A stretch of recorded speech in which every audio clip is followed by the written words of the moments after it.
अस्सलाम वालेकुम। आज हम पढ़ेंगे 4th नंबर आर्टिफैक्ट के बारे में, जो कि है ट्रंकेशन आर्टिफैक्ट। हमने स्टार्ट किया हुआ है chapter number 8 which is about the MRI artifact. ठीक है, ट्रंकेशन आर्टिफैक्ट, असल में ट्रंकेशन का मतलब है टर्मिनेशन। ठीक है, इसका वर्ड जो निकला है वो है टर्मिनेशन। अब मोस्टली हमारे पास जो बेसिक कॉन्सेप्ट है ना ट्रंकेशन का, वो है कि हम क्या करते हैं, हम टर्मिनेट करते हैं या हम स्टॉप करते हैं किसको, डेटा एक्विजिशन को। डेटा एक्विजिशन को जब हम स्टॉप करें बिफोर सिग्नल डिके। ठीक है, सिग्नल अभी डिके नहीं हुआ, before signal decay to zero. ठीक है, अभी सिग्नल डिके टू ज़ीरो नहीं आया और हमने डेटा एक्विजिशन को क्या कर दिया, स्टॉप कर दिया on the case on the case space. ठीक है, हमें चाहिए था कि डेटा जब ज़ीरो को डिके होता तब हम डेटा एक्विजिशन को स्टॉप करें, लेकिन अभी सिग्नल आ रहे हैं लेकिन हमने डेटा एक्विजिशन को स्टॉप कर दिया। इस इफ़ेक्ट को हम, इसके फिर जो इफ़ेक्ट हमारे पास प्रोड्यूस होते हैं ऑन द इमेज, उसको हम क्या कहते हैं, ट्रंकेशन आर्टिफैक्ट। ठीक है, इसकी वजह से क्या होता है कि हमारे पास इनसफिशिएंट डेटा सैम्पलिंग या डेटा कलेक्शन होती है। डेटा सैम्पलिंग आप कह सकते हो। ठीक है, इनसफिशिएंट डेटा कलेक्शन होती है due to a premature termination of the data acquisition. Premature, अभी सिग्नल जो डेटा एक्विजिशन है मैच्योरेशन स्टेज तक नहीं पहुंची और आपने उसकी टर्मिनेशन कर दी। ये बेसिक कॉन्सेप्ट है टर्मिनेशन का। अब इस टर्मिनेशन की वजह से हमारे पास या तो एजेस पे जो है वो प्रोड्यूस हो सकते हैं, डार्क इफेक्ट आ सकता है। ठीक है, इसको फिर हम एज आर्टिफैक्ट कहेंगे। अगर हमारे पास गिब्स फिनोमिना होता है एक, जिसमें हम इनकम्प्लीट या इनसफिशेंट जो है ना वो करते हैं, इनसफिशेंट फोरियर ट्रांसफॉर्मेशन होती है, इनसफिशेंट। अब यहाँ पे केस स्पेस पे हमारे पास इनसफिशेंट डेटा आ गया तो ऑब्वियस सी बात है जो फोरियर ट्रांसफॉर्मेशन होगी वो भी इनसफिशेंट होगी ना, इनसफिशेंट फोरियर ट्रांसफॉर्मेशन। ठीक है, उसकी वजह से हमारे पास क्या होता है, गिब्स आर्टिफैक्ट प्रोड्यूस होता है। और वही गिब्स आर्टिफैक्ट किस वजह से प्रोड्यूस होता है, ट्रंकेशन आर्टिफैक्ट से। असल में ये इसका काज है एंड इफेक्ट इज गिब्स। ठीक है, थर्ड नंबर पे आपके पास रिंगिंग। अगर रिंगिंग हो रही है जिस पे आपके पास रिंगिंग सा स्ट्रक्चर प्रोड्यूस हो रहा है, ये गिब्स फिनोमिना की वजह से भी हो सकता है। ठीक है, तो इसको फिर हम बोलेंगे रिंग आर्टिफैक्ट। इसके मुख्तलिफ जो है ना अपीयरेंसेस होते हैं, डिपेंड अपॉन द फिनोमिना, इसमें कौन सा फिनोमिना ऑकर हो रहा है। But the basic cause is कि टर्मिनेशन होती है या प्री मेच्योर टर्मिनेशन होती है किसकी, डेटा एक्विजिशन की। ठीक है, अब क्या होता है, इसकी वजह से, ट्रंकेशन की वजह से हमारे पास होता है के स्पेस की अंडर स्पेसिंग होती है। ठीक है, अंडर स्पेसिंग मतलब क्या कि हमारे पास फेज इनकोडिंग स्टेप्स क्या हो जाते हैं, डिक्रीज हो जाते हैं। ठीक है, जब फेज इनकोडिंग स्टेप डिक्रीज होंगे, अंडर स्पेसिंग होगी, तो मतलब ये है कि सिग्नल तो आ रहे हैं लेकिन इनकम्प्लीट जो है ना रिप्रेजेंटेशन ऑफ द सिग्नल्स हो रहे हैं। अब इसकी वजह से क्या होता है, इसका इफेक्ट ये होता है कि हमारे पास बैंड्स प्रोड्यूस हो रहे हैं।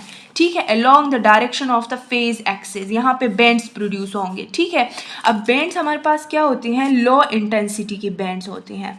अब लो इंटेंसिटी के बैंड्स जो है वो रनिंग कर रहे हैं, आपके बुक में जो सेंटेंस गिवन है उसका मतलब यही है कि लो इंटेंसिटी के बैंड्स हमारे पास रनिंग कर रहे हैं ऑन द हाई इंटेंसिटी। बाकी सारा जो है वो तो हाई इंटेंसिटी का एरिया है ना, हाई इंटेंसिटी एरिया पे क्या कर रहे हैं, लो इंटेंसिटी के बैंड्स रनिंग कर रहे हैं, मूव कर रहे हैं।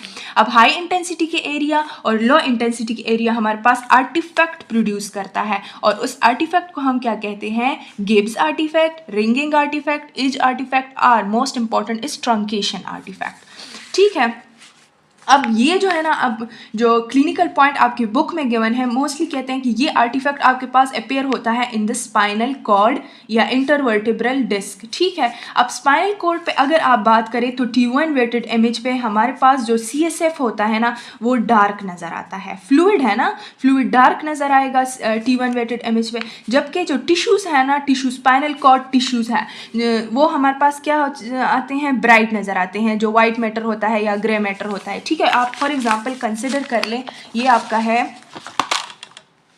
Spinal cord. ठीक है, ये स्पाइनल कॉर्ड ले लें, इसमें आपका है बिल्कुल जो है यहाँ पे आपके पास CSF होगा तो ये क्या होगा, डार्क नज़र आएगा। ठीक है, ये वाला एरिया डार्क नज़र आएगा और ये वाला जो है ना थोड़ा सा हमारे पास ब्राइट नज़र आएगा, ये जो है वाइट मैटर ग्रे मैटर। अब होता क्या है, ये मोस्टली जो डार्क नज़र आता है ना, ये हमारे पास फ्लूइड होता है, इनका कोई इज नहीं होता, विद नो इज और नो मार्जिन, ठीक है, no margin. But in case of spinal cord injury, trauma या इन्फेक्शन वगैरह, एक हमारे पास पैथोलॉजी है जिसको हम बोलते हैं सिरिंजोमाइलिया। सिरिंजोमाइलिया में क्या होता है, इसकी 2 कैरेक्टरिस्टिक फीचर है। एक तो ये है कि इसमें सायरेनिक्स ट्यूब लाइक स्ट्रक्चर है, सिरिंज की तरह ट्यूब लाइक स्ट्रक्चर है, वो एजेस पे अपेयर होते हैं। सेकंड नंबर इसका करेक्टरिस्टिक फीचर ऑन एमआरआई, अच्छा ये एमआरआई की इमेज की मैं बात कर रही, एमआरआई इमेज पे सायरेनिक्स ट्यूब्स जो है ना वो अपेयर होते हैं इन द सिस्ट। यहाँ पे हमारे पास एक सिस्ट बन जाता है, फ्लूइड से फिल्ड सेक बन जाता है सिरिंजोमाइलिया में, और उसमें क्या होता है, ट्यूब लाइक स्ट्रक्चर्स अपेयर होते हैं इन एमआरआई।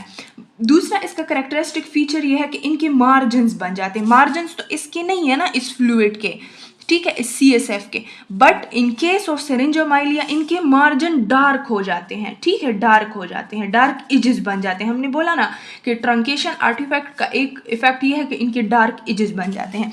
अब इन केस ऑफ इस आर्टिफैक्ट, ट्रंकेशन आर्टिफैक्ट क्या होता है कि यहाँ पे या तो सायरेनिक्स हमारे पास अपेयर होंगे, या ये जो अगर मैं मेंशन करूँ इस तरह, तो यहाँ पे डार्क एजेस बन जाते हैं, ठीक है, डार्क एजेस अपेयर हो जाते हैं।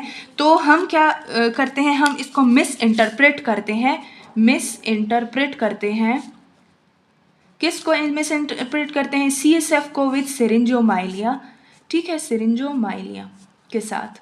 तो ये हमारे पास जो है वो मिस डायग्नोसिस प्रोड्यूस करता है, ठीक है। CSF का मार्जिन हमारे पास नहीं है, नो एज, वो मोस्टली बस डार्क फ्लूइड हमारे पास नज़र आ रहा है।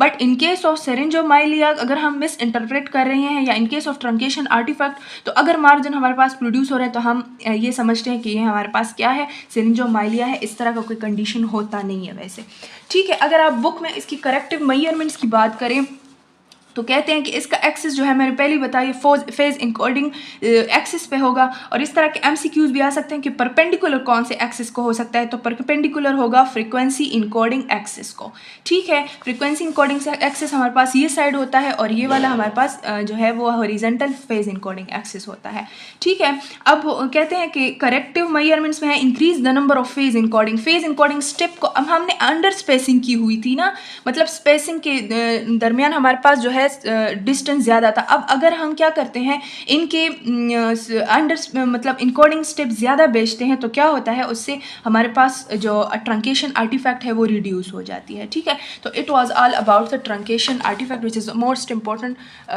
MCQ पॉइंट ऑफ व्यू से।